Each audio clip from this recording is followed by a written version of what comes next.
Hello everyone, welcome to all of you in this new video. देखिए, last के दो videos में हमने ये डिस्कस किया था कि आपके मेंस में नंबर कम क्यों आ रहे हैं, क्या इसका कारण है, कहां पर आपकी क्या है कमजोरियां या वीकनेस रह रही हैं। उनके अंदर हमने ये भी डिस्कस किया था कि भी किस तरह से आप क्या कर सकते हैं कि आपके 300 से ज्यादा नंबर मेंस में आए आरएस मेंस के अंदर। ठीक है, तो वो सारे डिस्कस किए थे। तो वो अगर आप चाहें अपनी कमजोरियां दूर करना, आप कमजोरियां पिन पॉइंट करना, तो वो दो वीडियोस क्या है आप देख सकते हैं। वो वीडियोस इसी वीडियो की प्लेलिस्ट में क्या है आपको अवेलेबल हो जाएंगे, तो वहां से क्या कर सकते हैं आप देख सकते हैं। आज से क्या हम आंसर राइटिंग प्रैक्टिस को स्टार्ट करेंगे, क्या करेंगे आंसर राइटिंग प्रैक्टिस शुरू करेंगे, क्योंकि आंसर राइटिंग ही आपके लिए क्या मेन हो गई है। क्योंकि आपको मार्क्स बढ़ाने हैं, कम नहीं करने।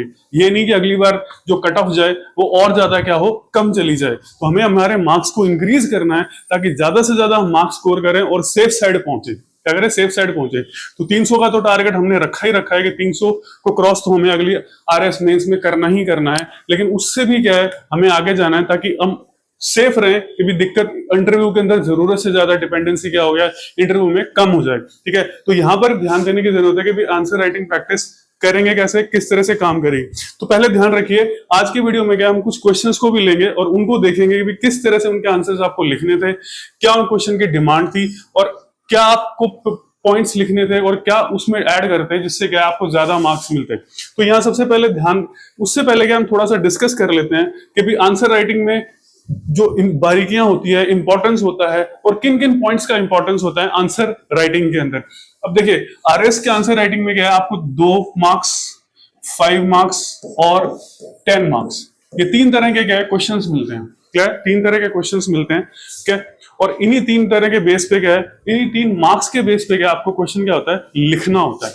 अब आंसर जो है लिखना होता है। अब यहाँ एक इंपॉर्टेंट चीज होती है कि कुछ जो टॉपिक्स हैं या कुछ क्वेश्चंस हैं वो क्या है 2 नंबर के अंदर ही बन सकते हैं। क्या है, जैसे कोई डायरेक्ट क्वेश्चन आपसे पूछ लिया, एक हेल्थी फुल की डेफिनेशन पूछ ली या और पूछ लिया, तो वो क्या है 2 नंबर के अंदर ही क्वेश्चन बन सकते हैं।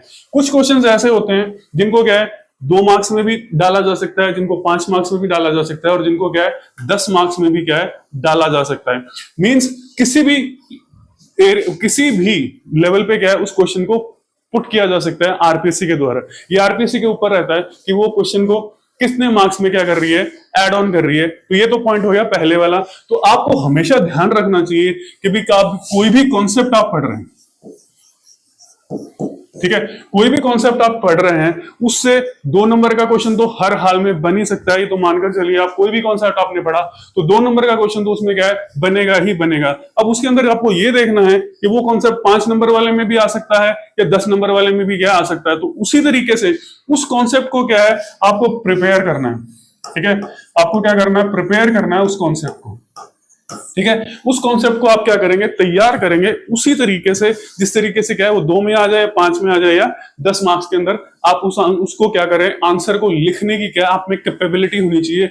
यही चीजें क्या है आपको क्या करनी है, प्रिपेयर करनी है विद रेगुलर क्या प्रैक्टिस के जरिए क्या आपको ये चीजें प्रिपेयर करनी है। ठीक है, तो ये चीज तो पहली चीज तो ये होगी कि कॉन्सेप्ट आपको ध्यान रखना है कि वो 2 में, 5 में और सब में आप इतना इस तरह से उसको प्रिपेयर कर लेंगे। अगर वो 2 नंबर में पूछा जा रहा है तो भी आप आंसर लिख दें, 5 में पूछा जा रहा है तो भी आप आंसर लिख दें और 10 नंबर में पूछा जा रहा है तो भी क्या आप उसके आंसर को क्या है लिख दें। ये आपके लिए एक इंपॉर्टेंट चीज हो जाती है जब भी आप आंसर क्या करेंगे, लिखेंगे और करेंगे। ठीक है, और अब एक चीज इंपॉर्टेंट और हो जाती है, वो ये है कि देखिए आप डेली बेसिस पे क्या इसे प्रैक्टिस कीजिए।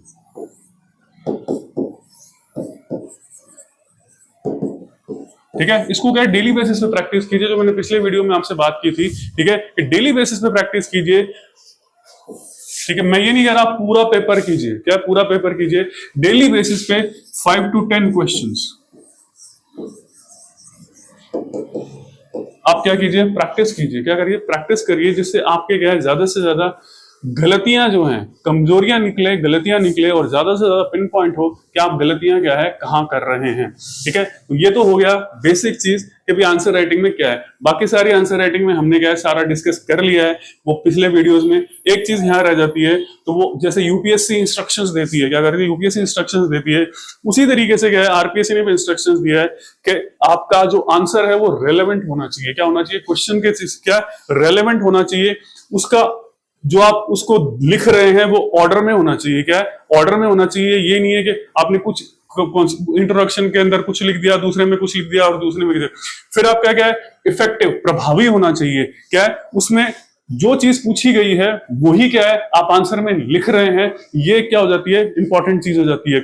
और तीसरा जो होता है वो उन्होंने कहा है कि एग्जैक्ट एक्सप्रेशन होना चाहिए, जो जरूरत है वही की वही क्या है आपको वहां पर क्या है लिखनी है, यही काम आपको करना है। बाकी चीजें हम ऑलरेडी प्रीवियस वीडियो में क्या डिस्कस कर चुके हैं। तो हम बात करते हैं क्वेश्चंस की कि भी किस क्वेश्चन का जो आपके तो अब हम क्वेश्चंस को क्या करते हैं, डिस्कस करते हैं। ठीक है, तो सबसे पहले एक चीज का ध्यान रखिए, जब भी आप कोई क्वेश्चन कर रहे हैं या पेपर आपके सामने आता है, चाहे वो प्रीलिम्स का हो चाहे मेंस का हो, किसी का भी हो, खास करके जब हम मेंस की बात करते हैं तो ध्यान रखिएगा क्वेश्चन को आप 2 बार एटलीस्ट पढ़िए। क्या है, 2 बार एटलीस्ट पढ़िए। जब हम आरपीएससी कॉम्पिटेटिव एग्जाम जैसे आरपीएससी आरएस का मेंस का एग्जाम है, वहां पर क्या है कोई भी क्वेश्चन आपको आता है तो आप उसे एटलीस्ट 2 बार पढ़िए, जिससे क्या है क्वेश्चन की डिमांड क्या है आपको पता लग जाए कि क्वेश्चन क्या आपसे पूछ रहा है।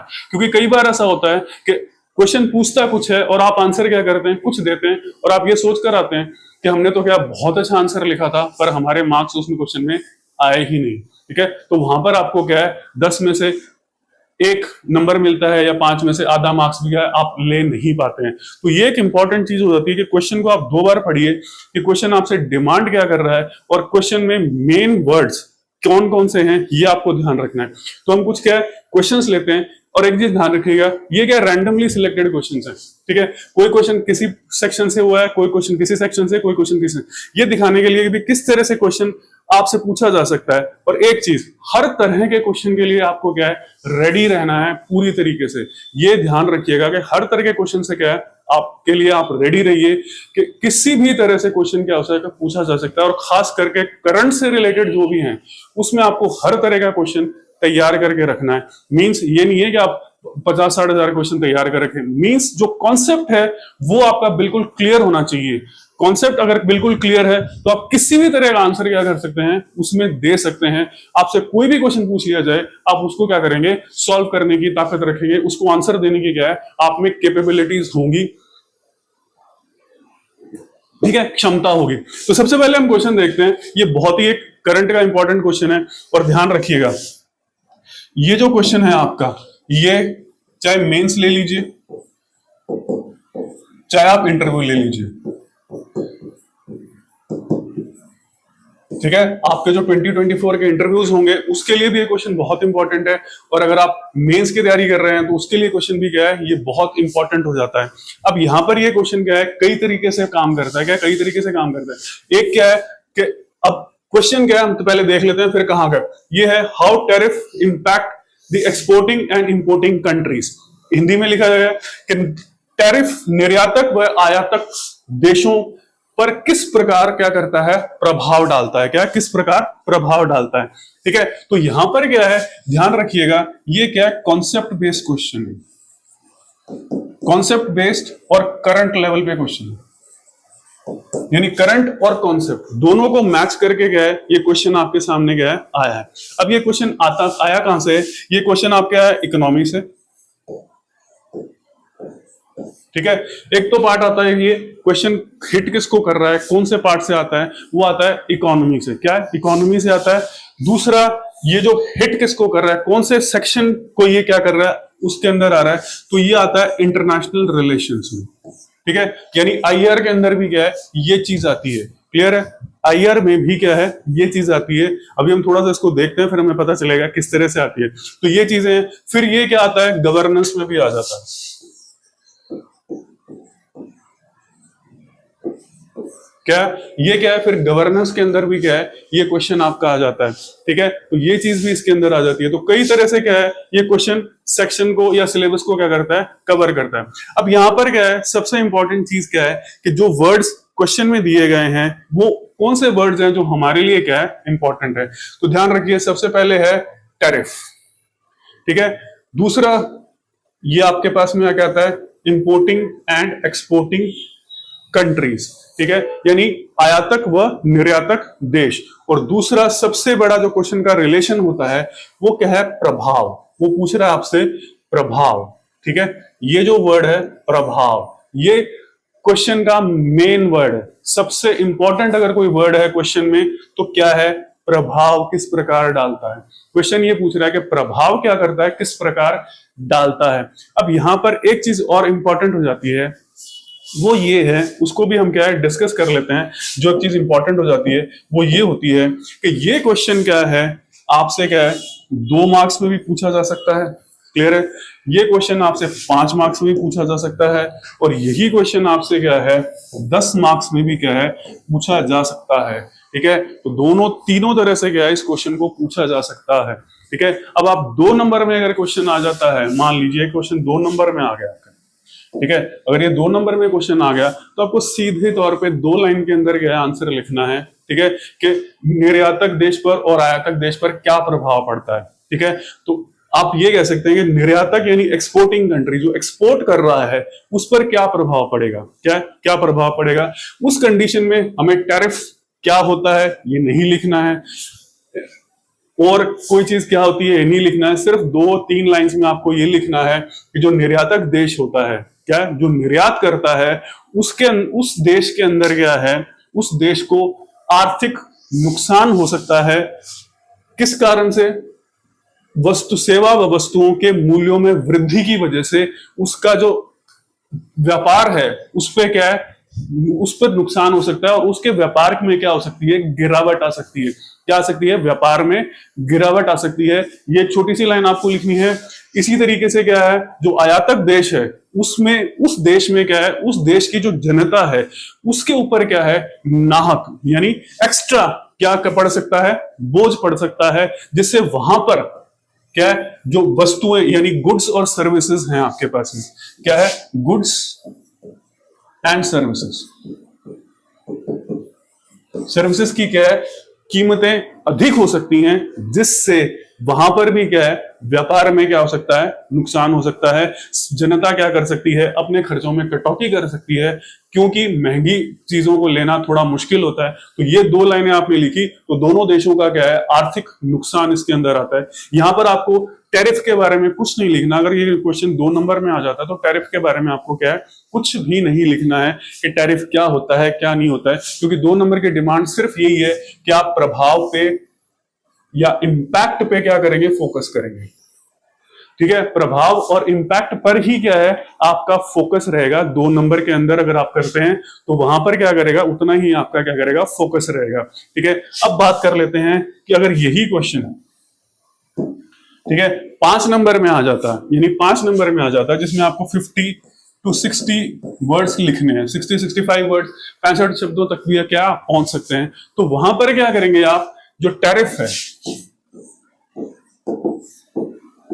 उसकी क्या है आप छोटी सी क्या है डेफिनेशन लिख देंगे।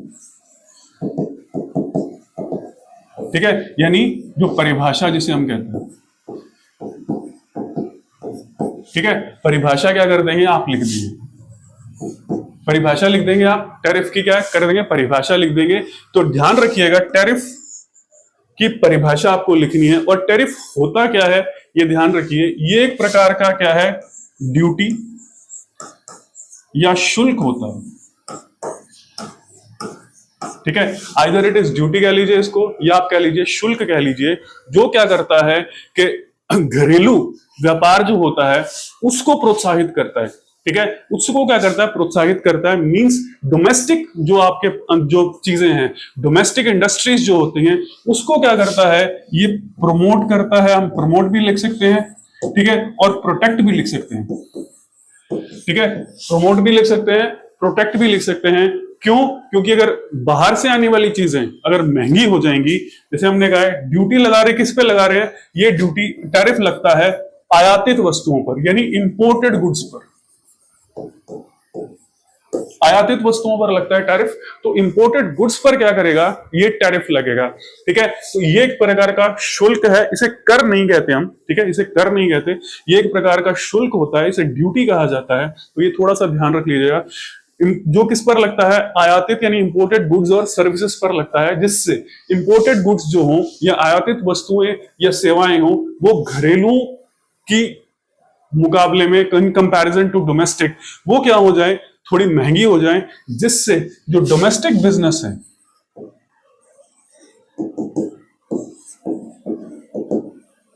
ठीक है, डोमेस्टिक बिजनेस है उसको क्या हो, फायदा हो, क्योंकि अगर डोमेस्टिकली बिजनेस को फायदा होगा तो वहां पर क्या होगा, क्या चीजें होंगी, वहां पर ये होगा कि वहां के लोगों को ज्यादा रोजगार मिलेगा, और ज्यादा फिर क्या होगा, अगर रोजगार यानी बिजनेस ज्यादा, अगर जॉब्स ज्यादा मिलती हैं, रोजगार ज्यादा मिलते हैं, तो जनता क्या करती है, खर्च भी ज्यादा करती है, जिससे जीडीपी क्या होती है, ग्रो करने लग जाती है, क्या करती है, जीडीपी बढ़ना शुरू हो जाती है। तो ये तो हो गया आपके पास टैरिफ की छोटी सी डेफिनेशन। ठीक है, तो हमने ये भी देख लिया कि क्या इसका क्या होता है, असर पड़ता है, हमने ये चीज देख ली।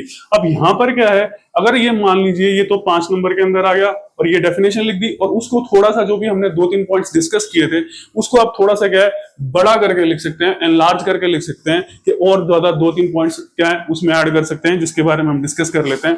अब बारी आती है कि यही क्वेश्चन अगर आपके पास 10 नंबर में आता तो आप क्या करते। 10 नंबर में आता है क्वेश्चन, तो हमारे पास में क्या है, 100 के लगभग वर्ड्स हैं। ठीक है, तो 100 के लगभग वर्ड्स हमें लिखने हैं। तो अभी तक जितना हमने डिस्कस किया वो तो क्या है, आपने पॉइंट टू पॉइंट लिख लिया। पहले स्टार्टिंग में क्या किया, आपने इंट्रो लिख दिया। ठीक है, इंट्रो में आपने टैरिफ की परिभाषा लिख दी। ठीक है, टैरिफ की क्या कर दी, परिभाषा लिख दी आपने, जो भी है उसकी क्या कर दी, परिभाषा लिख दी। फिर जो हमने पॉइंट्स डिस्कस किए वो भी लिख दिए। अब बारी आती है थोड़ा इसको क्या डिटेल में बताने की। ठीक है, तो डिटेल में आप क्या कर सकते थे, एक्स्ट्रा पॉइंट्स ऐड कर सकते थे कि जो एक्सपोर्टिंग कंट्री है,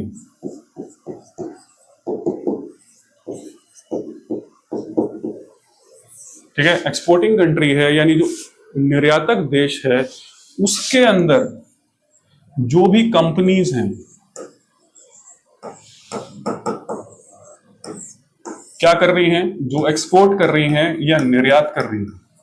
ठीक है, जो एक्सपोर्ट कर रही हैं या निर्यात कर रही हैं, उनका अगर बिजनेस नीचे गिरता है, डाउन होता है, तो क्या होगा, प्रॉफिट गिरेगा। क्या करेगा, प्रॉफिट गिरेगा। क्या होगा, उनका क्या होगा, प्रॉफिट गिरेगा। और प्रॉफिट गिरने का मतलब है क्रेडिट या साख जिसे हम कहते हैं, उसका गिरना। क्या है, क्रेडिट या साख का गिरना। जो क्रेडिट है या साख है वो गिर रही है, तो उसके गिरने से, ठीक है, अगर किसी भी बिजनेस की क्रेडिट या साख गिरती है, क्या करती है, क्रेडिट या साख गिरती है, तो उसके ऊपर जनता का, जो पब्लिक का जो भरोसा होता है, क्या होता है, पब्लिक का या जनता का भरोसा होता है, वो गिरता है। और वो अगर गिरता है तो उसके पास में इन्वेस्टमेंट नहीं आता। ठीक है, उसके पास में क्या है, इन्वेस्टमेंट नहीं आता। ठीक है, और अगर इन्वेस्टमेंट नहीं आएगा तो वो कंपनी और ज्यादा आगे अपना बिजनेस अच्छा नहीं कर पाएगी। और अगर मान लीजिए डोमेस्टिक कंपनीज ऐसी हैं जो क्या कर रही हैं, एक्सपोर्ट कर रही हैं, और एक्सपोर्ट करने वाली कंपनियों की साख गिर रही है, तो इसका मतलब क्या हो रहा है, किसकी साख गिर रही है, देश की साख गिर रही है। यानी कंट्री की जो साख है वो क्या हो रही है, आपकी क्या हो रही है, गिर रही है। कि अगर उसके एक्सपोर्ट्स दूसरे देशों में नहीं जाते हैं तो आर्थिक रूप से उसको बहुत क्या हो जाता है, भयंकर नुकसान हो जाता है। अब इसका सबसे बड़ा एग्जांपल है ईरान, वेनेजुएला। ठीक है, वेनेजुएला, ईरान, वेनेजुएला। अब यहां पर देखिए, ध्यान रखिएगा, मैंने सिर्फ एक एग्जांपल दिया है कि अगर एक्सपोर्ट गिरते हैं तब की बात कर रहे हैं, यहां टैरिफ की बात नहीं हो रही है। ठीक है, यहां पर टैरिफ की बात नहीं हो रही है, इन पर टैरिफ की वजह से नहीं है, इन पर एक्सपोर्ट रिस्ट्रिक्शन लगी हुई है। ठीक है, यानी इनसे कोई भी बिजनेस नहीं कर सकता। तो सिर्फ एक एग्जांपल दिया गया है कि अगर बिजनेस आपको नहीं मिलेगा, क्या है, बिजनेस आपको नहीं मिलेगा तो ग्रोथ नहीं होगी, प्रगति नहीं होगी। अगर प्रगति नहीं होगी तो अल्टीमेटली क्या है, साख कंपनी की खाली नहीं गिरती है या काम करने नहीं गिरी, उससे जुड़े जितने भी जो भी उससे जुड़े जितने भी व्यक्ति होते हैं उन सब की क्या है, साख गिरती है। और अल्टीमेटली अगर बड़े स्केल पे ये चीज हो जाए तो कंट्री यानी उसकी देश की भी साख क्या हो जाती है, गिर जाती है। तो यहां पर ये टैरिफ की क्या हुई, सारी चीजें हमने क्या कर दी, डिस्कस कर ली कि टैरिफ किस तरह से क्या है, प्रभाव डालता है, इंपैक्ट डालता है ये। और यहां पर एक इंपॉर्टेंट ध्यान रखिएगा, इकोनॉमी, आईआर और गवर्नेंस। अब एक चीज और डिस्कस कर लेते हैं कि ये आईआर पे कैसे करता है, क्या आईआर पे क्या करता है, कैसे प्रभाव डाल रहा है, ये भी ध्यान रखिएगा, क्योंकि ये क्वेश्चन आपसे चेंज करके भी पूछा जा सकता था कि हाउ टैरिफ,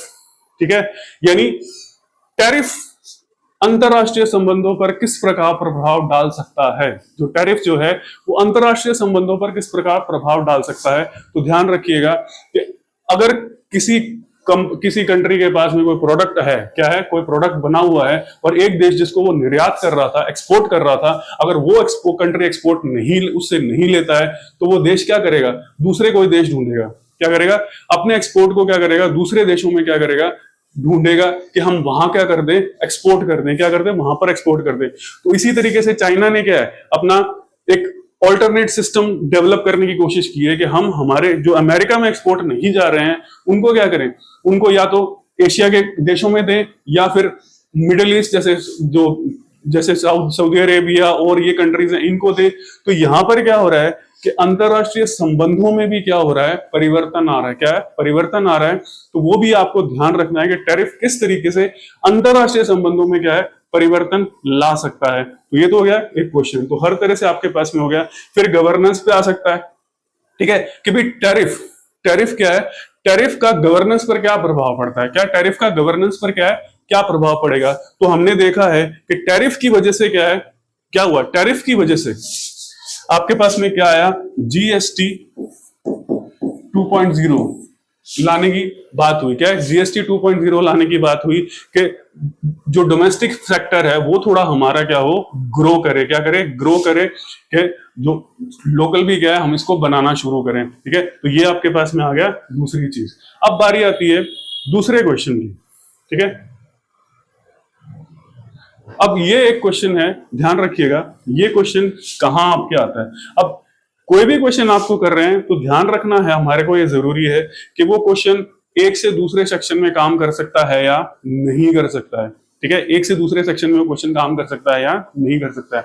अब यहां देखिए, ये क्वेश्चन है, if there are no laws there is no liberty. ठीक है, यदि विधि नहीं है तो स्वाधीनता भी नहीं है। ठीक है, यदि कानून नहीं है तो स्वाधीनता यानी लिबर्टी भी नहीं है। ठीक है, तो यहां पर क्या है, आपको ये देखना है कि कौन से वर्ड्स इंपॉर्टेंट है। तो हमारे लिए वर्ड्स इंपॉर्टेंट है कानून, ठीक है, और स्वाधीनता। क्लियर है, कानून और स्वाधीनता। अब ये चीज क्वेश्चन आपके क्या है, पब्लिक एड का भी है, ये क्वेश्चन आपके पास पॉलिटी का भी है, ये क्वेश्चन आपके पास में क्या है, गवर्नेंस का भी है। ठीक है, ये क्वेश्चन आपके पास में क्या है, एथिक्स का भी है। ठीक है, ये क्वेश्चन एथिक्स में भी पूछा जा सकता है। क्या है, एथिक्स में भी क्या है, ये क्वेश्चन पूछा जा सकता है। ये क्वेश्चन क्या है, सोशियोलॉजी का भी है। ठीक है, तो अलग अलग तरीके से क्या है, इस क्वेश्चन क्या क्या हो जाता है, इंपॉर्टेंस हो जाता है। क्या हो जाता है, इंपॉर्टेंस हो जाता है अलग अलग तरीके से। अब इस क्वेश्चन में आपसे पूछा क्या गया है, वो पूछा ये गया है कि मेन वर्ड इसका जो है वो है ये आपके पास में लिबर्टी यानी कि स्वाधीनता। ठीक है, ये क्वेश्चन रिलेट कर रहा है स्वाधीनता से, तो आपको सारा ध्यान कहां रखना है, स्वाधीनता पर ही रखना है। और ये क्वेश्चन आपसे पूछा जाएगा 5 या 10 मार्क्स में।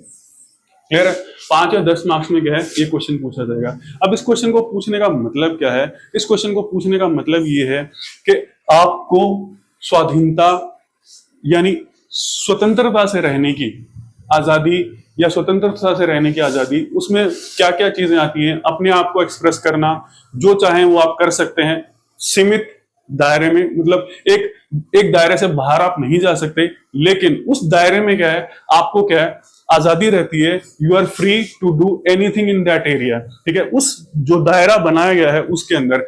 अब वो दायरा कब लागू होगा, क्या है, वो दायरा लागू कब होगा, वो दायरा तब लागू होगा जब उस दायरे को क्या किया जाएगा, ठीक है, उस दायरे को क्या किया जाएगा, पूरी तरीके से क्या किया जाएगा, डिफाइन किया जाएगा,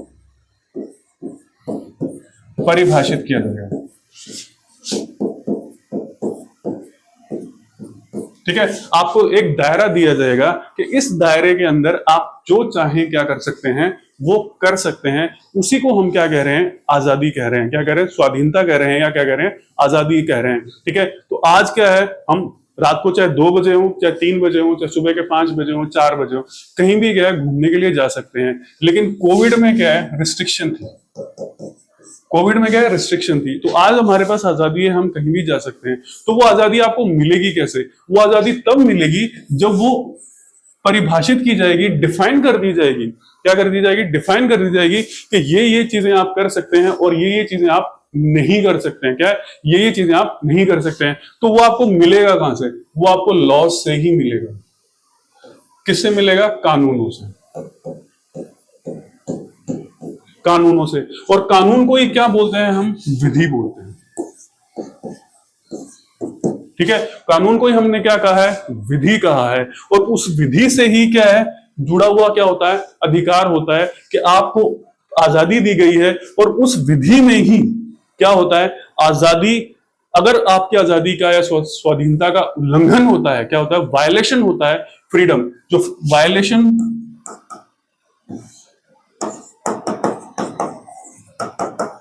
वायलेशन ऑफ लिबर्टी। ठीक है, वायलेशन ऑफ लिबर्टी जो भी हो रहा है आपका, जो लॉ के अकॉर्डिंग आपको क्या है लिबर्टी दी गई है, अगर उसका वायलेशन होता है तो उसी लॉ के अंदर ही क्या है आपको एक रेमेडी या उसका क्या उपचार दिया जाता है। तो तभी हम कह रहे हैं कि लॉ अगर नहीं होगा तो कोई भी किसी भी तरीके से क्या है काम करना शुरू कर देगा, उस पर किसी तरह की क्या है बंदिश नहीं होगी। इसको हम क्या कह रहे हैं? जंगल राज।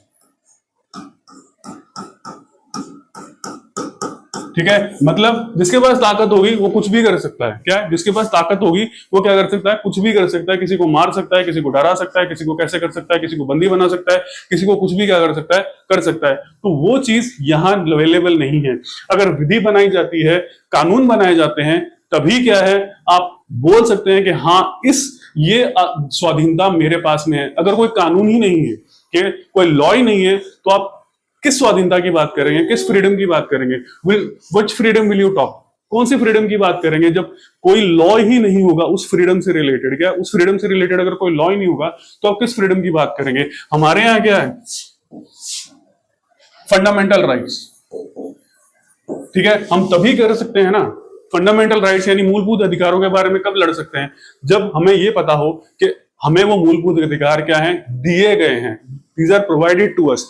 अगर वो विधि द्वारा या कानून द्वारा बनाए नहीं जाएंगे, दिए ही नहीं जाएंगे, तो आप आजादी, स्वाधीनता या हम जिसको फ्रीडम की, लिबर्टी की बात कर रहे हैं, वो आप कैसे कर सकते हैं? How can it be possible? तो ये क्या हो गया? इस क्वेश्चन का आंसर हो गया टिप टू टिप। ठीक है, तो इस तरह से क्या है आपको इसमें पॉइंट टू पॉइंट काम करना है। अब नेक्स्ट क्वेश्चन के बारे में डिस्कस कर लेते हैं। ठीक है, अब ये क्वेश्चन क्या है? अब यहां देखिए, अब इस क्वेश्चन को थोड़ा सा देख लेते हैं। Why critical minerals have become so important in today's world?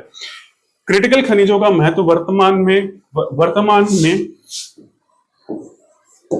क्यों बढ़ता जा रहा है? ठीक है, वर्तमान में क्यों बढ़ता जा रहा है? अब यहां पर देखिए, ये एक इंपॉर्टेंट चीज है। अब इसके अंदर मेन चीज आपके पास क्या आती है? वो आती है क्रिटिकल मिनरल्स और उनका इंपॉर्टेंस। ठीक है, ठीक है। अब ये क्वेश्चन देखिए, ध्यान रखिएगा, ये क्वेश्चन आपके पास 5 या 10 मार्क्स में आएगा। ठीक है, 5 या 10 मार्क्स में आएगा। अगर 2 मार्क्स में आता है तो आप डायरेक्ट लिख सकते हैं कि आज जो भी सेमीकंडक्टर्स और जो एडवांस्ड मशीन्स बनाई जा रही हैं, क्या एडवांस्ड मशीन्स बनाई जा रही हैं, वो सारी की सारी क्या है?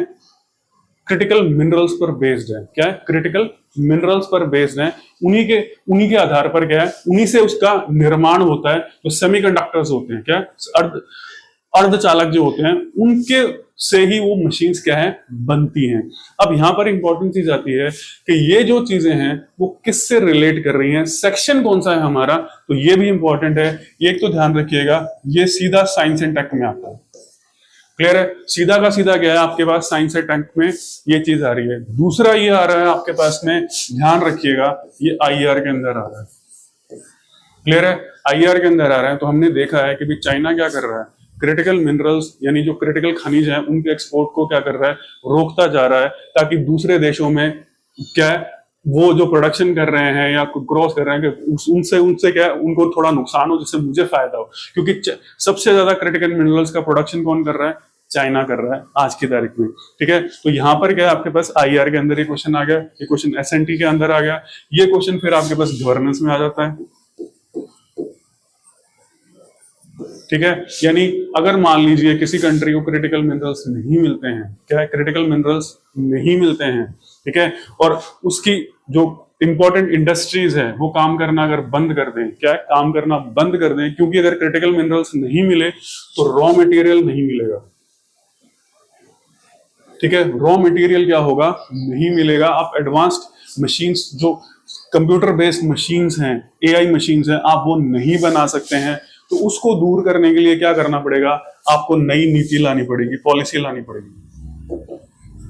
आपको क्या करना पड़ेगा, नई नीति या नई पॉलिसी को क्या करना पड़ेगा, लाना पड़ेगा। तो ये आपके लिए इंपॉर्टेंट हो जाता है। किसमें आ रहा है ये, एसएनटी, आईआर, गवर्नेंस। और फिर क्योंकि ये चीज क्या है, व्यापार से संबंधित है, किससे, इकोनॉमी से रिलेटेड है, तो ये पार्ट किसमें आ जाता है, इकोनॉमी।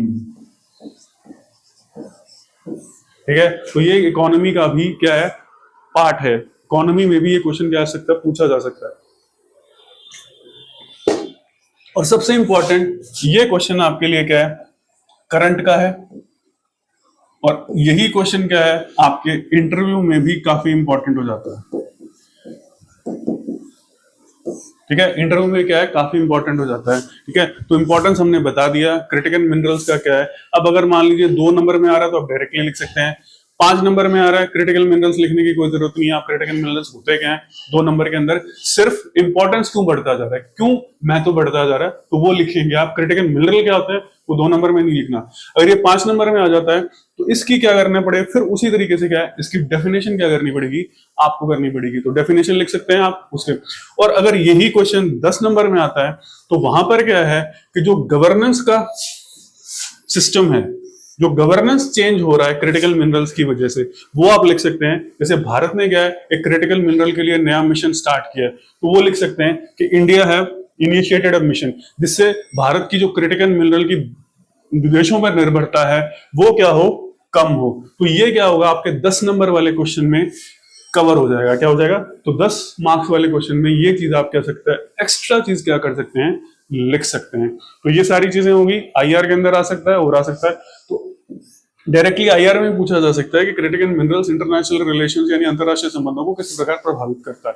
ठीक है, तो वही चीज आ गई। अगर एक जगह से क्रिटिकल मिनरल नहीं मिलेगा तो वो दूसरी जगह क्या करेंगे, ग्रुपिंग बनाने की कोशिश करेंगे। क्या करेंगे, दूसरी जगह आपके लिए ग्रुपिंग बनाने की कोशिश करेंगे। तो वो चीज आ जाती है आपके पास क्रिटिकल मिनरल से रिलेटेड। अब हम देखते हैं नेक्स्ट क्वेश्चन। अब नेक्स्ट क्वेश्चन ये है कि ordinance making power of president and governor violates the doctrine of separation of powers. ठीक है, यानी राष्ट्रपति व राज्यपाल की अध्यादेश की शक्तियों के पृथक्करण के सिद्धांत का उल्लंघन है। ठीक है, तो ये आपसे पूछा गया, आपको टिप्पणी करनी है, you have to comment. Clear है, ये आपको क्या है, टिप्पणी करनी है, कमेंट करना है। ठीक है, तो ये क्वेश्चन क्या है, आपके 5 या 10 नंबर में पूछा जाएगा। वहां आपसे नॉर्मली 2 नंबर में क्वेश्चन नहीं पूछा जाएगा। तो कहां पर आएगा, 5 या 10 नंबर में। ठीक है, और ये क्वेश्चन क्या है, आपके पास पॉलिटी से रिलेटेड है। ठीक है, पॉलिटी और जो गवर्नेंस सेक्शन होता है उससे रिलेटेड है। ठीक है, गवर्नमेंट और पॉलिटी से रिलेटेड है। अब यहां पर इंपॉर्टेंट ध्यान रखिएगा, सबसे इंपॉर्टेंट जो चीज यहां पर ये है वो है आपके पास में 2 कॉन्सेप्ट, सेपरेशन ऑफ पावर्स, एक शक्तियों का पृथक्करण का सिद्धांत और एक ऑर्डिनेंस यानी अध्यादेश। 2 चीजें इसमें आ जाती हैं। तो दोनों को आपको क्या करना पड़ेगा, रिलेट करना पड़ेगा कि doctrine of separation of powers, यानी पहले तो आपको ये बताना पड़ेगा कि ये जो doctrine of separation of powers है, क्या है, शक्तियों के पृथक्करण का सिद्धांत जो है वो क्या होता है। ठीक है, कि भी विधायिका यानी लेजिस्लेचर, एग्जीक्यूटिव यानी कार्यपालिका और जुडिशरी। ठीक है, लेजिस्लेचर, एग्जीक्यूटिव और जुडिशरी, इनके काम क्या होते हैं, थोड़ा सा आप इसको एक्सप्लेन कर देंगे। इसी के बेस पे क्या है, ये 3 अंग बने हुए हैं। ठीक है, किसके बेस पे, doctrine of separation of powers के बेस पे क्या है, 3 अंग बने हुए हैं। अब ये तो हो गया छोटा सा आपके पास में सेपरेशन ऑफ पावर्स। इसको हमने क्या है, जब हम पॉलिटी का पढ़ रहे थे, किसके फर्स्ट ग्रेड के लिए जो पॉलिटी पढ़ रहे थे, जब मैंने आपको कहा था पॉलिटी एडवांस लेवल पे हम अलग करेंगे, तो और जो बेसिक लेवल है वो आप फर्स्ट ग्रेड में से ले सकते हैं, वहां हमने इसको क्या अच्छी तरह से डिस्कस किया था सेपरेशन ऑफ पावर्स क्या है। अब यहाँ पर क्या है कि ये जो ऑर्डिनेंस मेकिंग पावर जो होती है ये एक लेजिस्लेटिव पावर है, ठीक है। ये क्या है, एक लेजिस्लेटिव पावर है, लेकिन इसका प्रयोग कौन कर रहा है, यानी विधायी शक्ति है, क्या है, विधायी शक्ति है, लेकिन इसका प्रयोग कौन कर रहा है, इसका प्रयोग कर रहा है एग्जीक्यूटिव। कौन कर रहा है, एग्जीक्यूटिव, यानी कार्यपालिका क्या कर रही है, इसका प्रयोग कर रही है, जबकि कार्यपालिका के पास विधान बनाने की शक्ति नहीं होती, ठीक है। विधान बनाने की शक्ति किसके पास में है, विधान बनाने की शक्ति पास में है लेजिस्लेचर या विधायिका के पास, कार्यपालिका के पास विधान बनाने की शक्ति नहीं है, ठीक है।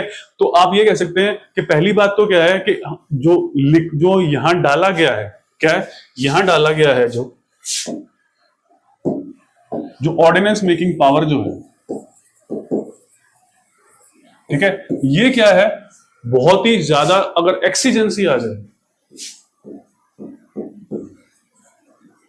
बहुत ही ज्यादा जरूरत हो, तब इसको क्या है प्रयोग करने के लिए संविधान ने कहा है, क्या है, बहुत ज्यादा जरूरत हो तब प्रयोग करने के लिए कहा है। और कंडीशन क्या हो कि आप लेजिस्लेचर जो है यानी विधायिका जो है वो कानून बनाने की स्थिति में नहीं है, क्या है, और कानून एकदम चाहिए, क्या चाहिए, कानून एकदम चाहिए, तो वो कानून बनाने की स्थिति में आपके पास में नहीं है, क्योंकि वो क्या है, मतलब क्या, वो स्थगित है, क्या है, वो स्थगित है, उसका स्थगन किया हुआ है, साइनेडाइज उसको क्या है, वो किया हुआ है, ठीक है। तो वहां पर क्या है कि जब कानून नहीं बन सकता है तो हम क्या करेंगे, और कानून की अगर एकदम से जरूरत पड़ जाए तब आप कह सकते हैं कि ठीक है, उस सिर्फ क्या है एक टेम्पररी फेज के लिए 6 महीने या उतने टाइम के लिए क्या है, इसको संविधान ने एक शक्ति दी है ताकि कोई ऐसी एक्सीजेंसी आ जाए जो बहुत ज्यादा जरूरी हो, क्या है, जिसके लिए कानून बनाना हो, क्या कानून बनाना हो, तो उसके लिए संविधान में क्या है, ये प्रावधान किया गया, क्या प्रावधान किया गया है।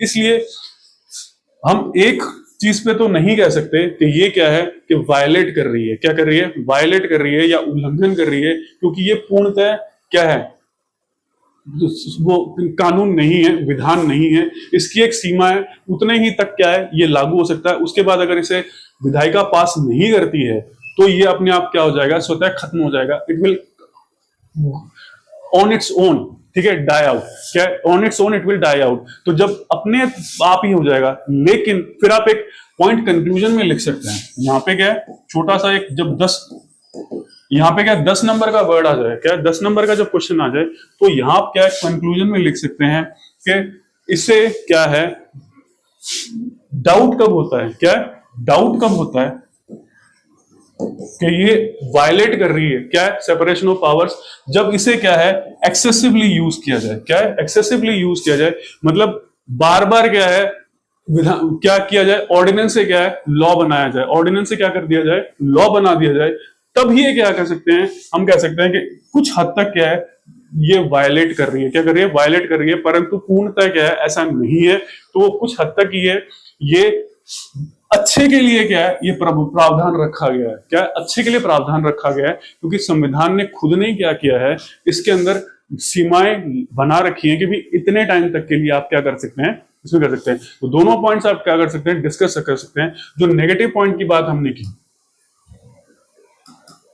ठीक है, उसको आप जब 10 मार्क्स का क्वेश्चन आए तब आप क्या कीजिए, उसे मेंशन कीजिए। अगर ये 5 नंबर का क्वेश्चन आता है तो नेगेटिविटी को मेंशन मत कीजिए, यहां पर मेंशन कर दीजिए कि ये क्या है, इस तरीके से है। तो दोनों चीजें क्या कर दी आपने, दोनों चीजों को छोटा छोटा डिफाइन कर दिया, पहले ऑर्डिनेंस को भी और सेपरेशन ऑफ पावर्स को भी, फिर बता दिया कि भी ऑर्डिनेंस एक क्या है स्पेशल प्रोविजन रखा गया है कॉन्स्टिट्यूशन में एक्सीजेंसी के लिए, कि जब कानून की बहुत ज्यादा जरूरत हो और कानून पास ना किया जा सके तब क्या है कार्यपालिका को ये विधायी शक्ति दी गई है। क्या है, कार्यपालिका को क्या किया, विधायी शक्ति, means executive has been empowered with legislative power to make an ordinance for a temporary phase of maximum 6 months, ठीक है, maximum for 6 months। तो इसलिए हम properly नहीं कह सकते this violates, it only violates to a certain extent if asked in 10 marks question, to a certain extent if this principle or this provision is regularly used, जैसे बिहार में क्या है, वहां पर क्या 50 से ज्यादा बार क्या इसका इस्तेमाल किया गया था, तो सुप्रीम कोर्ट ने भी कहा था कि ये क्या हो रहा है, इसका मिसयूज नहीं होना चाहिए। तो ये आपके लिए क्या आ जाता है, पॉइंट आ जाता है। तो हमने इसको डिस्कस किया। अब नेक्स्ट क्वेश्चन ले लेते हैं हम, ठीक है। अब ये क्वेश्चन है, इसको देख लेते हैं। Why the process of metallurgy is required to obtain pure metal? शुद्ध धातुकर्म, धातु प्राप्त करने के लिए धातुकर्म की आवश्यकता क्यों होती है? ठीक है, शुद्ध धातु प्राप्त करने के लिए धातुकर्म की आवश्यकता क्यों होती है? तो ये क्या है, सीधे तौर पे आपके पास क्या है, एसएनटी यानी साइंस का क्वेश्चन है। ठीक है, एसएनटी क्या है, साइंस का क्वेश्चन आ जाता है। अब यहां पर देखिए दो चीजें हैं, एक मेटलर्जी, ठीक है, दूसरा प्योर मेटल। क्लियर है, मेटलर्जी प्योर मेटल यानी धातुकर्म, और क्या है, शुद्ध धातु। अब आपको यहां ये बताना है कि अगर ये मैं 2 नंबर में भी क्वेश्चन आ सकता है और ये 5 नंबर में भी क्या क्वेश्चन आ सकता है। क्लियर है, तो आपको ये बताना है कि धातु कर्म की आवश्यकता क्यों होती है। तो आपको पता है कि जो भी मेटल्स हैं यानी धातुएं जो होती हैं, क्या है, धातुएं जो होती हैं, ठीक है, उनको कुछ को हम छोड़ दें, ठीक है, बाय एक्सेप्शंस, जैसे गोल्ड, प्लैटिनम, ठीक है, और थोड़े एक्सटेंट तक क्या, सिल्वर, जबकि इसमें भी नहीं होता है। ठीक है, मतलब रिएक्टिव होती हैं, क्रियाशील होती हैं। क्या, रिएक्टिव होती हैं, क्रियाशील होती हैं। तो क्या करती हैं ये, जल, ऑक्सीजन और इनसे क्रिया करके क्या है, कंपाउंड्स बना देती हैं। ठीक है, यौगिक बना देती हैं। तो आपको क्या चाहिए, प्योर मेटल चाहिए।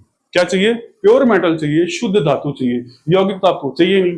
ठीक है, तो जब हमें यौगिक नहीं चाहिए तो धातु चाहिए, तो इनको धातु में बदलने के लिए एक विशेष प्रोसेस या प्रक्रम का प्रयोग किया जाता है। क्या, एक विशेष प्रोसेस या प्रक्रम का प्रयोग किया जाता है, जिसे हम क्या कहते हैं, मेटलर्जी।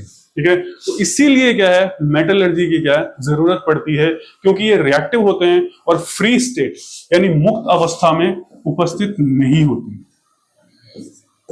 फ्री स्टेट या मुक्त अवस्था में उपस्थित नहीं होते, इसलिए प्योर फॉर्म में लाने के लिए मेटलर्जी के प्रोसेस के थ्रू इन्हें क्या होता है, गुजारना पड़ता है। इसलिए क्या है कि मेटलर्जी का प्रोसेस जरूरी है, किसके लिए, प्योर मेटल के लिए, प्योर मेटल लेने के लिए। तो ये डायरेक्टली क्या साइंस एंड टेक का क्वेश्चन है, किसी और सेक्शन में ये कवर नहीं होता है, तो ध्यान रख लीजिएगा। ठीक है, तो आज क्या है, हमने कुछ क्वेश्चंस को डिस्कस किया था। क्या, कुछ क्वेश्चंस को डिस्कस किया था और ये देखा था कि भी कोई क्वेश्चन जो है वो कितने नंबर में आ सकता है, 2 में, 5 में या 10 में, और अगर किस तरह से वो क्वेश्चन, अगर उसको दूसरी तरीके से फ्रेम किया जाए, क्या है, दूसरी तरीके से फ्रेम किया जाए, यानी कोई क्वेश्चन आईआर का है, अगर उसको हम इकोनॉमी में लाएं या पॉलिटी में लाएं या गवर्नेंस में लाएं या पब्लिक एड में लाएं, तो उसमें अगर थोड़ा सा भी हेरफेर किया जाता है क्वेश्चन में, तो आंसर क्या होना चाहिए, what should have to be the answer. ठीक है, तो ये क्या है, हमने आज क्या डिस्कस किया था। तो इसी तरीके से क्या है, आगे वीडियोस में भी क्या है, हम ऐसे क्वेश्चंस को क्या करेंगे, डिस्कस करते रहेंगे। और अगर आपके पास भी ऐसा कोई क्वेश्चन है जिसे आपको डिस्कस करना है, क्या डिस्कस करना है, तो उसमें भी क्या है, आप कमेंट बॉक्स में लिखकर क्या भेज सकते हैं कि this question you have to discuss, ये आपको समझ नहीं आ रहा है, या मल्टी डायमेंशनली उस क्वेश्चन को कैसे हैंडल किया जाए, तो वो भी क्या है, हम आने वाले वीडियोस में क्या है, इसको क्या करेंगे, कवर करेंगे। तो ठीक है, तो धीरे धीरे क्या हम वीडियोस को क्या बनाते जाएंगे और आपके लिए वीडियोस आपको मिलते जाएंगे। तो आज के वीडियो में इतना ही, मिलते हैं नेक्स्ट वीडियो में। Thank you for watching the video.